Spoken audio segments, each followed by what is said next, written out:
안녕하세요. 오늘 우리 또 유명하신 차 박사님 다시 모셨습니다. 네, 안녕하십니까. 예, 뭐 국내는 지금 자유한국당 전당대회 한다고 정신이 없습니다만은 그러나 그건 당의 일이고 당 일도 중요하지만 지금 국가의 운명이 왔다 갔다 하는 2차 미북 정상회담 코앞에 다가왔습니다. 전문주의도 우리가 좀 언급했습니다만은 이거 국내 여론이 말입니다. 제주는 곰이 넘고 예. 돈은 뗀 놈이 챙긴다는 정반대로 생색은 누가 내고 돈은 한국이 내는 거 아니냐고 이렇게 뭐 보수 언론에서도 죽는 소리 하는데 예. 어떻습니까? 일단은 지금 그 돈을 낸다라는 게 대북 투자나 그렇죠. 그다음에 경협에 우리가 굉장히 많은 돈을 내게 될 거라는 거 아닙니까? 네네네. 그런데, 대통령도 뭐 예. 그 내고 싶어 하는 것 같아요 보니까. 그러니까 투자나 경협이 네. 이게 갑자기 한꺼번에 뭉칫돈이 들어갈 만한 그런 효과가 지금 사실은 이번 그 하노이 정상회담에서 나오기는 조금 좀 힘들다라는 게 제 분석이에요. 그러니까 무슨 얘기냐면 트럼프가 화끈하게 오케이 제재 완화하고 다 풀어 이렇게 그건 얘기를 아니지. 하고 그건 아니죠. 이게 아닌 이상 네네. 뭉칫돈이 들어가기는 굉장히 그 어려운 환경이고요. 네. 이미 제가 지난 시간에 말씀을 드렸지만 트럼프는 이 국제 무역 체제하고 금융 체제의 문을 열어준다는 것만으로도 아, 그거 엄청나게 엄청나게 큰 선물을 하고 있기 맞아요. 때문에 그거가 계속 예. 떠들잖아. 부자 만들어주겠다고. 자, 지금 그리고 또 하나는요 이런 거예요. 예. 북한도 바라고 있는 거는 예. 바로 그 국제적인 자본에 의해서 들어오는 정말 거대한 뭉칫돈이에요. 네네. 한국은 그거를 끌어들이는 마중물입니다. 마중물인데 예. 우리가 마중물 역할을 하겠다는데 그 말씀 하시니까 그런데 이 지금 미국 쪽에서 생각하고 있는 게 우리가 조건부로 금강산도 좀 살짝 열어줄까 요것도 잠깐 띄우고 그리고 미국이 제일 원하는 이제 연락사무소 좀 여는 문제도 좀 네네. 언급이 되고 종전선언도 정치적인 선언에 불과하지만 좀 언급하려고 한데 지금 방금 박사님이 지적한 것처럼 현물 같은 소리 하지도 마라. 하드캐시 필요하다. 하드캐시. 그렇죠. 예. 그 부분에 대해서 뭐 제가 보니까 전직 대사가 나온다고 해서 이번 김혁철 씨 예. 대사가 나온다 해도 이쪽에서 비건이 돈 보따리 들을 거라고 트럼프가 허락도 안 해줄 거고 이건 지금 둘 다 쇼를 위한 거로 세 가지만 김혁철은요. 예. 네. 정확하게 얘기하면은 그냥 그 명목상의 협상 파트너로 내세워진 인물이고 본인이 가지고 있는 이게 그 학문적인 용어는 위임 권한이라고 얘기하죠. 자기 그렇죠, 그렇죠. 스스로 결정할 수 있는 권한이 없어요. 그렇지만 예. 국가 소위 말 국무위원회 예, 소속이잖아. 제가 그래서 그 지금 이 국내 언론하고 예. 지금 뭐 계속 나오고 있는 뉘앙스 차이를 좀 설명을 해드릴게요. 첫 번째는 국내에서 이제 일부 언론에서 얘기하고 있는 게 이제 스티브 비건이 평양에서 2박 3일 그 회담을 하고 온 다음에 55시간. 예, 그렇죠. 네네. 그 분위기가 좋았다. 그리고 이 앞으로 이 상당히 진전이 있을 것으로 기대된다라고 얘기를 했거든요. 그건 언론이 띄우는 근데 거죠. 외신들의 그 머리 기사들을 보면요. 그럼요. 주로 어떤 것이 가장 많이 나왔냐면 some hard work to do. 그러니까 앞으로 굉장히 해야 될 그 어려운 일들이 좀 남았다라고 얘기를 했어요. 그러니까 보는 시각이 틀리다라는 거예요. 물론 시각이 그렇다고. 틀린 게 아니고 예. 이쪽에서는 이 꽃단장을 좀 시켜줘야 되잖아. 예, 예. 그래야 성과가 있다고 국민들을 적당하게 현혹할 거 아니야. 그렇다고 부정적인 시각만 또 그게 맞는 건 아닙니다. 대표적인 게 이제 지금 국내 언론에 나왔던 낸시 펠로시 하원 의장이 이 잘못하면 이게 그럼 북한 무장해제. 비핵화가 아니라 예, 예. 한국 비무장을 할 거다 이렇게 얘기를 했는데 사실은 그동안의 전통적인 미국의 공화 민주 양당의 대외 정책을 보면 항상 그 대화를 통한 협상을 통한 문제 해결을 주장한 거는 민주당이었어요. 그렇죠. 그렇기 때문에 펠로시는요 사실은 그 트럼프한테 너 왜 북한하고 대화하냐라고 뭐라 그런 건 아니에요. 왜 대화를 그런 식으로 하냐, 그딴 식으로 하냐라고 얘기한 거거든요. 그것보다 더 큰 이유가 있죠. 정치적으로 지금 예. 각을 세워야죠. 그렇죠. 멕시코 장벽 문제가 대통령 코를 그렇게 납작하게 한 이렇게 한번 따져보시면 될게요. 지금 국내에서 얘기하는 건 이거 아닙니까? 일단은 두 가지 우려인 것 같아요. 첫 번째는 트럼프가 자기 성과 때문에 과감하게 이제 북한에 대해서 양보 조치를 취하면서 실적으로 얻어내는 건 아무것도 없을 거다. 이게 걱정일 거고요. 두 번째는 지금 말씀을 하셨지만은 생색은 트럼프가 다 내면서 실질적으로 대북 경제 개발에 이제 들어가는 돈은 한국한테 다 내라 그럴 것이다. 지금 실질적으로 첫 번째는 이제 이렇게 생각을 하시면 돼요. 그러니까 그 미국의 공화민주 양당의 특성이 미국인들이 인식하는 게 있어요. 공화당은 대체적으로 대외적인 외교를 잘하고, 그렇죠. 예? 민주당은 국내 문제를 참 잘 처리한다. 그러니까 공화당 주류의 인식은 뭐냐면요, 대외적으로 미국이 그동안 동맹국들이나 다른 쪽에 했던 이런 정책 방향을 크게 바꾸는 것 자체를 만약에 트럼프가 그런 일을 했다라고 해도 실행성에서 문제가 생겨요. 이건 민주당이 아니라 공화당 내부에서 브레이크를 걸 수가 있습니다. 그렇기 때문에 생각했던 것보다는 굉장히 그렇게 트럼프가 내놓을 보따리도 많지가 않다는 없죠, 거고요. 없죠. 아예 안 많은 게 아니라 예. 트럼프가 이때까지 자기가 주장하는 업적이 야, 핵 개발도 안 하고 미사일도 안 쏘았으면 그보다 더 잘한 놈 어딨냐? 그렇죠. 그거까지 그러니까 문 대통령이 당신이 원한 것처럼 한반도 평화 정착에 남만한 공헌자가 어딨냐 이거 얘기하거든. 그렇죠. 그렇기는 한데 그게 도리어 한국에 있는 보수들한테 어떻게 얘기하면 트럼프가 사기꾼이야. 도리어 반미 쪽에서 트럼프 잘한다 이런 식으로 하고 있는데 그거는 껍질만 보고 하는 그러니까 얘기예요. 지금 그렇죠. 어떤 얘기냐면 이런 거예요. 한국이나 미국 국내에 대해서 봐 내가 얼마나 굉장한 걸 해냈는지 이런 트럼프라면요. 김정은에 대해서도 앞에 웃으면서 야 내가 만나준 것만 해도 그렇죠. 어디야 얼마나 많은 걸 줬는데 이런 얘기를 얼마든지 할 수 있다는 걸 예. 봐야 되고 그러기 때문에 사실은 안보상으로 대폭 어떤 양보를 할 가능성이라는 건 크지 않습니다. 없습니다. 예, 그리고 예. 솔직하게 말씀드리면 개인적으로는 뭐 빅딜 이런 얘기 하고 하는데요. 그냥 양측이 서로 주고받을 수 있는 조치가 이런 것이 있다라는 것만 쭉 내놓고요. 로드맵이라 그러는 거는 누가 뭘 하면 나는 뭘 한다 이 조치들이 나와야 로드맵이거든요. 이것도 이번에 안 나올 가능성이 커요. 저는 예. 이번에 가장 크게 나름대로 구체적인 성과가 좀 이루어질 거다. 트럼프 측에서 기대하는 성과라는 거는 제일 큰 게 연락사무소 개설이에요. 그렇죠. 예. 평양에. 근데 그것도 지금 북쪽에서는 야, 이 성스러운 땅에 성조기를 갖다 걸어? 이 미친 미제들아. 아직까지 이 반응인 것 같아요. 그 제가 보기에는 그게 이제 그 김정은 이전까지의 반응들이었는데요. 김정은 시대 들어서 조금 변하고 있는 것 아니 같아요. 최근에 15일 날 노동신문 보셨어요? 예, 봤습니다. 노동신문에서 컬러가 완전히 좀 바뀌어가 과거에 좋지 않은 관계라도 새로운 관계를 상대방이 진정성을 갖고 나올 때는 그렇죠. 받아들여야 된다. 야, 김정은이 그것과 작업을 꽤 해놨구나 싶더라고. 그러니까 이렇게 봐야 됩니다. 어. 김정은도 아마 비건이 지금 왔다 가고 김혁철이나 이제 그 김영철한테 보고를 받은 바로는 이거 제재 완화 단번에 풀리기는 좀 힘들겠는데라는 생각을 할 거예요. 그렇죠. 근데 지금 그 제재 완화라는 게 실적으로 돈이 들어오는 것도 굉장히 필요하지만은요. 그 국경 지역에서 국경 무역을 하고 있는 돈주들하고 그 이 북한판 자본가들이죠. 여기 사이에서 1차 그 싱가포르 미국 정상회담이 끝난 다음에 어떤 얘기들이 들었냐면 야 이제 살았다. 우리 이제 정상적으로 그동안 묶여있던 무역관계 풀리고 또 돈을 벌 수 있게 됐다. 이런 기대감이거든요. 이게 지금 만약에 깨질 경우에는 다시 말해서 생각보다 그렇게 빨리 제재 완화도 안 되는 것 같고 그러면 뭘 가지고 김정은은 얘기해야 되냐면 와 이제 관계 개선이 되고 있다.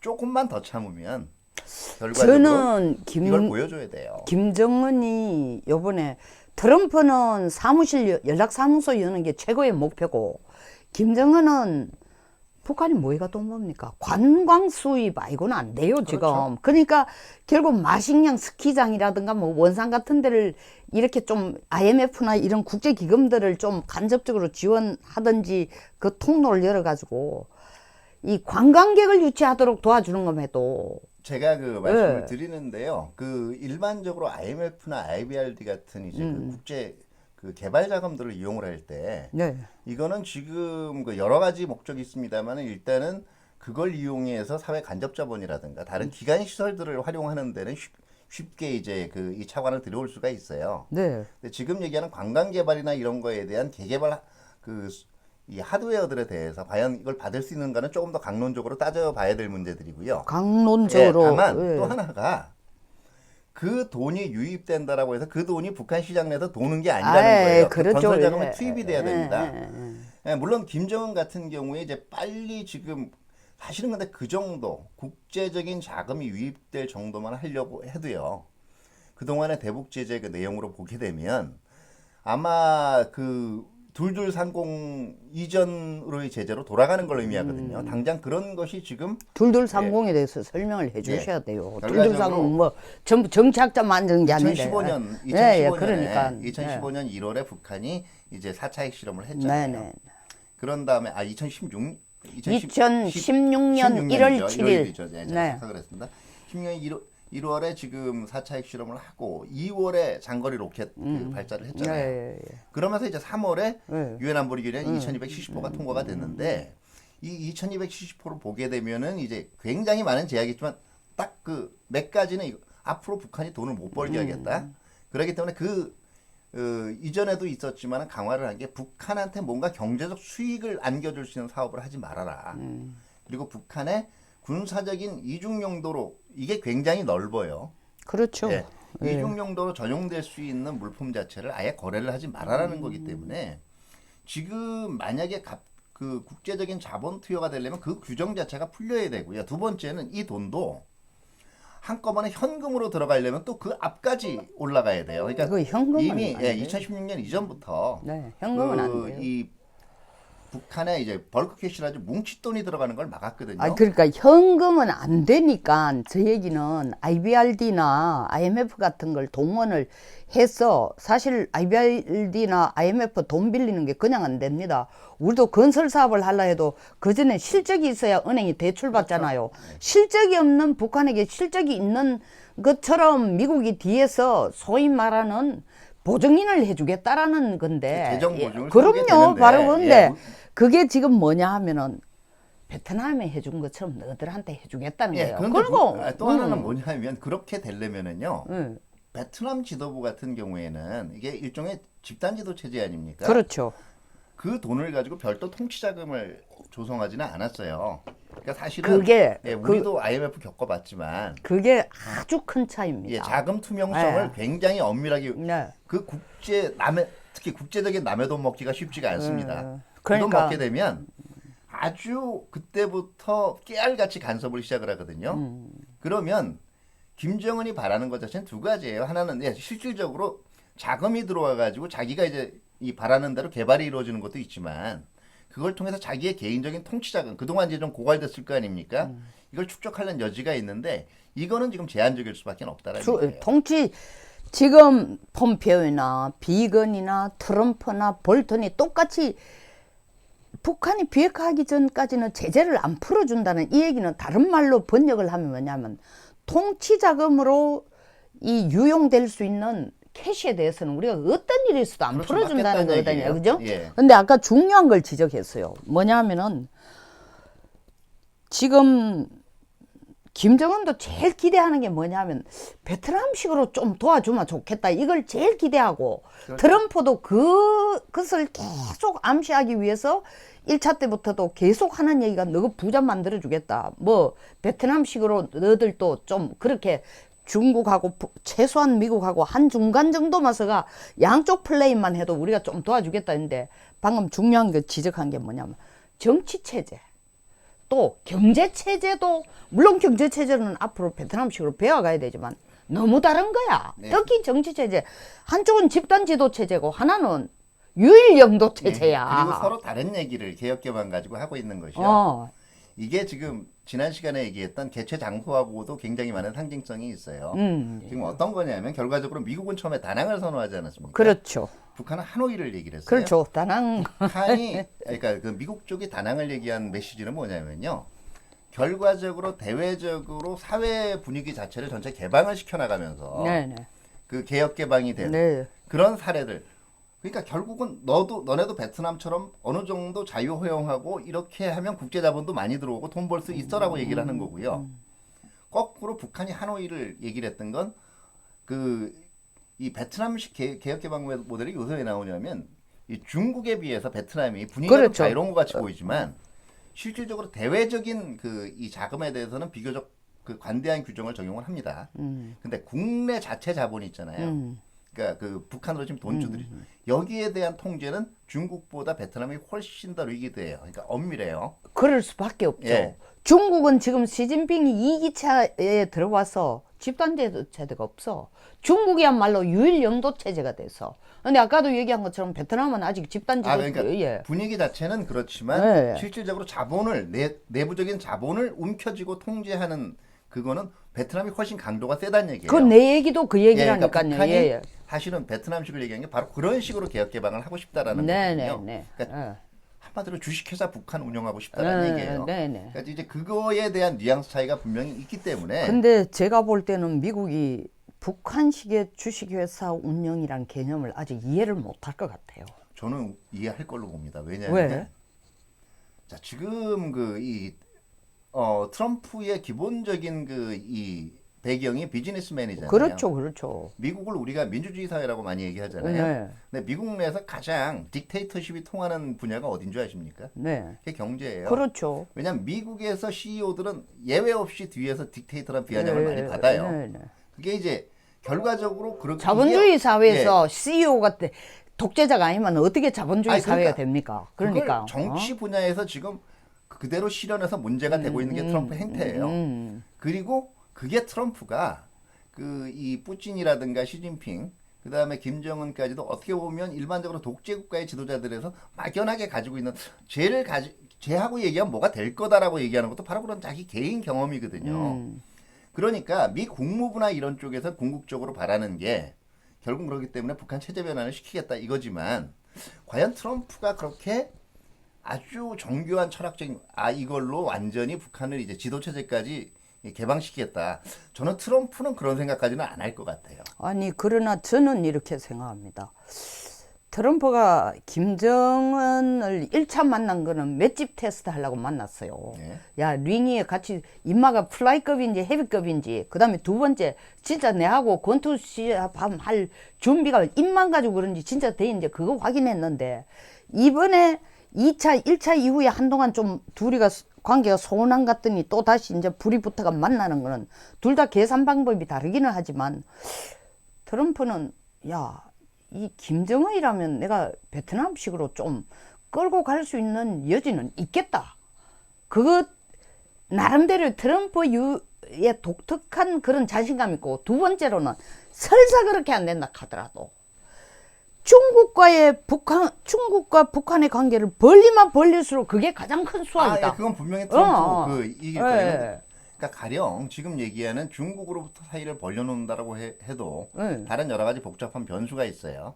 특히 그 와중에 이제 동맹국인 한국이나 일본이 어떻게 반응할 것이냐에 이제 부정적인 효과도 예상이 되고요. 근데 이제 분명한 건 트럼프가 얘기한 중국하고 사이 벌려놓으면 일본은 좋아하지. 그러니까 미국 우선주의예요. 네. 결과적으로 얘기하는 건 일본까지도 이제는 일본이나 한국까지도 그건 니네들이 알아서 각자 도생 해결할 문제고 나한테 안보적으로 그러니까 미사일 안 나오고 이렇게 부담이 안 되면 그리고 내 방위비가 덜 나가면 난 그 결과로 만족한다라는 거거든요. 그러니까 트럼프는 어떻게 이번 김정은과의 만남에서 그 가능성이 있다라고 본 거예요. 다른 동맹국들이나 지역 질서에 어떻게 되든 예, 지금 얘기하셨겠지만은 조금 이제 북경으로부터 베이징으로부터 평양을 좀 떼어낼 수도 있고 그러면 미국한테 유리한 거고 두 번째는 또 이런 측면도 있어요. 만약에 이제 이렇게 한반도 이 정세가 좀 외부적으로 볼 때는 좀 안정화가 될 거고 전쟁 위험성이 적어지면 미 의회에 대해서 봐라. 지금, 그렇죠. 예, 이런데 우리가 굳이 방위비 분담해서 한국 얘기 들어주면서까지 할 필요 없다. 우리 돈 쓸 필요 없다라는 논리를 강화할 수 있는 계기가 되기 때문에 트럼프는 지금 구도가 나쁜 게 아니라고 보는 거죠. 어쨌든 하여튼 지금 미국 27일 뭐 지금 며칠 안 남았죠, 그죠? 그렇죠. 뭐 이제 일주일밖에 안 남았지만 뭐 이미 이 시간 내에 1차 회담 이후에 트럼프가 야, 비핵화는 하루아침 되는 거 아니야. 이건 김정은 입에서 나와야 되는 얘기를 트럼프가 계속 되풀이하고 그다음에 업적이 뭐 핵 개발도 안 하고 미사일 발사도 안 했으니 그만하면 됐지 않느냐 얘기한데 제가 볼 때는 간극의 차이는 있지만 트럼프는 트럼프 나름대로 제가 생각해도 그거예요. 중국과의 관계를 좀 벌려놓는 거 해도 별로 잃는 게 없다. 그 정도만 이렇게 보시면 돼요. 예. 원래 정상회담 선언이라는 게요. 그렇게 정교하지가 않아요. 그렇죠. 예, 그렇기 때문에 사실은 2005년에 나왔던 9.1 공동성명 정도의 정교성은 나오기가 힘들 거고요. 그렇죠. 예시로 그러니까 미북 관계 개선 하겠다 그러지 않았습니까? 한반도 평화 체제 하고 그러면 그 미북 관계 개선하고 한반도 평화 체제의 예시로는 이런 조치들이 있다. 그 다음에 북한의 비핵화 다시 말해서 완전한 한반도 비핵화를 하기 위해서 북한이 해야 될 조치들로는 이런 게 있다. 요거까지만 이제 그냥 내놓을 거예요. 그렇죠. 이거는 로드맵은 아니에요. 아예 로드맵이 아마 정상회담에서 그거 정도를 나옵니까? 끝내고 난 다음에도 네. 트럼프는 엄청나게 과장되게 자기 업적을 이제 자랑할 거예요. 네네. 뭐 특히 이제 우리 문 대통령에게 봐라. 네가 원하는 거 내가 거의 다 해줬잖냐. 이렇게 쇼업을 할 거고. 결론적으로 이렇게 생각하시면 됩니다. 굉장히 많은 것이 이루어진 것 같은데 막상 대북 사업을 진행하려고 하면 네, 그 부분은 우리가 2차에서 그러나 막상 대북 사업을 진행하려고 하면 굉장히 많은 난관이 여전히 버티고 있는 이게 지금 2차 이 북미 정상회담 이후에 구도가 아닐까 생각을 합니다. 다 알고 있지만 이 정부는 그걸 맥시멈리 지금 홍보하고 이용하려고 하고 있습니다. 받아들이기 싫죠. 예. 우리가 2차 여기에서 끝내겠습니다. 2차 다음 2부에서는 2차가 아니라 2부에서는 자 그러면 이 싱가포르가 아니라 하노이 회담 후에 정말 이렇게 떠드는 것처럼 경협이라는 게 구체화될 수 있는 분위기가 이루어질까? 어느 수준까지 될까? 한국에서 덕을 볼 수 있을까? 이런 문제를 좀 논의해 보겠습니다. 시청해 주셔서 감사합니다. 구독과 공유 부탁드리겠습니다. 감사합니다.